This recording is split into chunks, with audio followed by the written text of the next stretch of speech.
बिस्मिल्लाहिर्रहमानिर्रहीम। नाजरीन, मैं राना असद खान, एग्रीकल्चर साइंटिस्ट। नाजरीन, आज मकई की काश्त के हवाले से बात करते हैं। सबसे पहले मकई की फ़सल को जो खाद्य दरकार हैं उनमें 2 बैग DAP और 1 बैग MOP ये ज़मीन की तैयारी के वक्त जब आखिरी हल चला दिया जाए तब अप्लाई कर देते हैं। उसके बाद रिजर की मदद से खेलियाँ निकाल दी जाती हैं और मकई की जो है वो बिजाई कर दी जाती है। मकई की जो बिजाई है वो मैनुअली भी होती है और ट्रैक्टर ड्रिवन प्लांटर के साथ भी इसकी काश्त जो है वो पॉसिबल है, लेकिन ज़्यादातर लोग प्रेफर करते हैं कि मैनुअली लेबर की मदद से मकई की काश्त जो है वो करवाई जाए। तो नाजरीन, जो पहली खाद हमने ऊपर देनी है मकई को वो तीसरे से चौथे पत्ते पे जब फसल हो तब देनी है। उसकी रीज़न ये है कि अभी रूट सिस्टम प्रॉपर डेवलप नहीं हुआ होता जर्मिनेशन के बाद, तो हम डिले कर रहे होते हैं कि उसका रूट सिस्टम जो है वो डेवलप हो जाए और जो खाद हम उसको अप्लाई करें वो मैक्सिमम उसकी इनटेक हो, जो वो पौधे के लिए अवेलेबल हो। तो इसलिए नाजरीन, इसका मकसद होता है डिले करने का कि हम तीसरे से चौथे पत्ते पे इसको खाद दें ताकि रूट सिस्टम डेवलप हो जाए और मैक्सिमम फर्टिलाइज़र जो है वो प्लांट को के लिए अवेलेबल हो। उसके बाद नाजरीन, एक बहुत ही क्रिटिकल स्टेज आती है मेज़ की, जहाँ पे हमने पेस्ट स्काउटिंग करनी होती है। अमूमन 20 से 25 दिन पे हम जो है वो इंसेक्टिसाइड जो हैं वो अप्लाई करना शुरू कर देते हैं।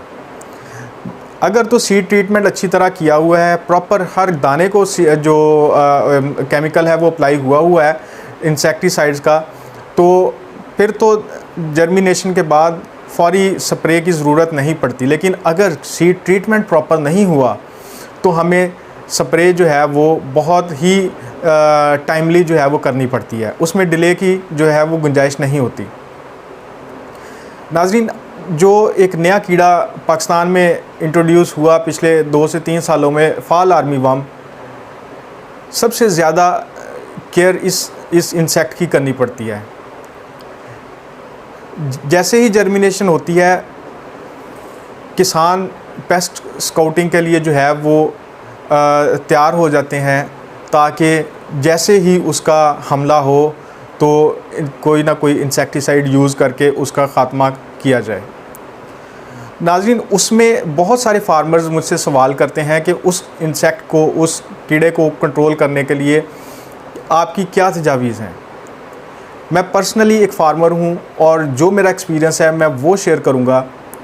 बहुत सारे केमिकल्स लोग मार्केट में लेके बैठे हैं, बहुत सारी सोशल मीडिया पे भी आपने वीडियोस देखी होंगी, लेकिन जो मैंने एक्सपीरियंस किया है उसमें पॉलीट्रिन C 60 ml और 20 ml उसमें मैच और 20 ml ही उसमें कोराजन ऐड कर देनी है। ये डोज़ है फी टैंकी की। स्प्रे वाली जो मशीन है, फी टैंक का आपने 60 ml पॉलीट्रिन C डाल देनी है। अगर 60 ml नहीं डाल सकते तो कम से कम 50 ml ज़रूर डालें। 50 ml Polytrin C plus 20 ml match और 20 ml कोराजन। ये जब फसल आपकी 20 से 25 दिन की हो, पहला स्प्रे उसको अप्लाई कर दें। देन अगेन आप पेस्ट स्काउटिंग करेंगे। 1 वीक तक उसका जो है आपने मुआयना करना है। अगर नए पत्ते, जो निकलने वाले नए पत्ते हैं वो हेल्दी आ रहे हैं तो इसका मतलब आपकी जो आपका जो कंट्रोल है वो कामयाब है। लेकिन अभी आपने रिलैक्स नहीं होना। 20 से 25 दिन पे पहला केमिकल पहली डोज़ आपने अप्लाई की मकई की सुंडियों को कंट्रोल करने के लिए। उसके बाद 10 दिन बाद आपने जो है दानेदार जहर जो मार्केट में अच्छा कोई भी जो अवेलेबल है, जैसा कि मैं जो यूज़ करता हूँ वो विटाको है, वो स्प्रे के 10 दिन बाद आपने अप्लाई करवा देना है। लेकिन याद रखिए नाजरीन, जो स्प्रे आपने करनी है या दानेदार जो आपने अप्लाई करवानी है वो कॉम्पल के अंदर जानी चाहिए। इसीलिए मेरा एक्सपीरियंस ये है कि जो इंसेक्टिसाइड है कॉम्पल के अंदर भेजने के लिए, या तो हमारे पास इस तरह की वो मशीन हो जो पौधे के अंदर उस स्प्रे को जो है वो डाले, लेकिन इस तरह का कोई शावर या अभी नोज़ल जो है वो इंसेक्टिसाइड्स के लिए स्पेशली जो बनाई गई हो मार्केट में अवेलेबल नहीं है। तो उसके लेकिन कंट्रोल करने के लिए हमने जो एक एक्सपेरिमेंट किया था वो jet nozzle, T jet nozzle जो है उसके साथ 2 से 3 शार्ट आपने लेके गुजरने हैं, ताकि क्योंकि उसका रुख जो होता है वो नीचे की तरफ होता है, जितनी दवाई जाएगी वो कॉम्पल के अंदर जाएगी, तो जो सुंडी कॉम्पल के अंदर बैठी होगी फ़ौरन उसको जो है वो दवाई उसके लिए जो अनफेवरेबल इन्वायरमेंट क्रिएट कर देगी।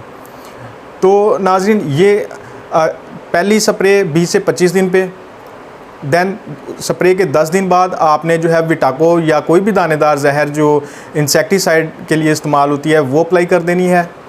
देन अगर आप चाहते हैं कि अभी भी सेटिस्फाई नहीं है, अभी भी आप उसका कंट्रोल जारी रखना चाहते हैं, तो दानेदार के 10 दिन बाद अगेन स्प्रे कर दें। अगर आपकी फसल हेल्दी है और जो उसकी ग्रोथ जो है वो तेज़ी से हो रही है, तो वो स्प्रे आप मिस करके 10 से 15 दिन के बाद जो है वो आप अगेन दानेदार रिपीट कर सकते हैं।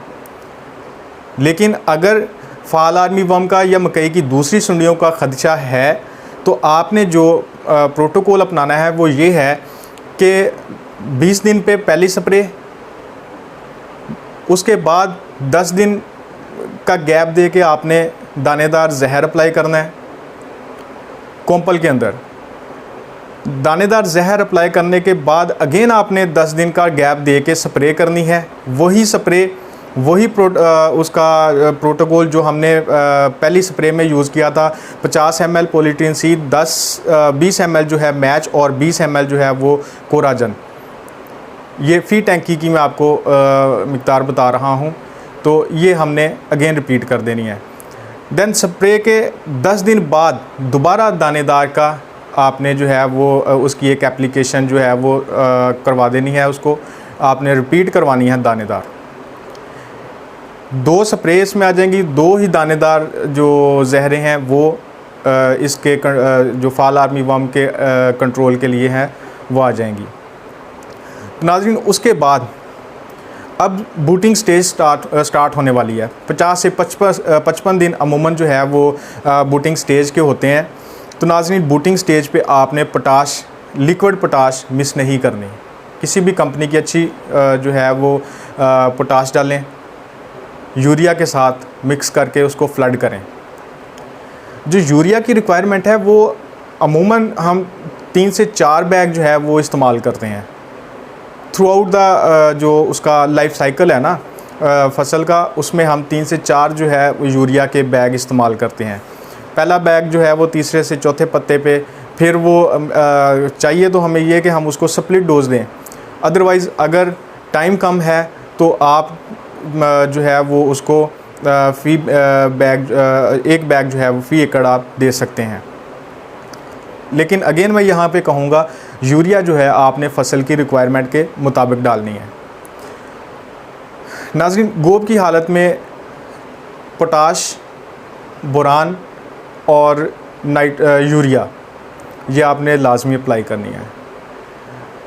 सल्फ़र का भी इस्तेमाल होता है, जिंक का भी इस्तेमाल होता है, लेकिन उन ज़मीनों में जो ज़रा हल्की ज़मीनें हैं या जिनमें पिछली फसल जो थी ज़रा ज़मीन की जान निकालने वाली थी, वहाँ पे हम सल्फ़र और जिंक का भी जो एडिशन करते हैं।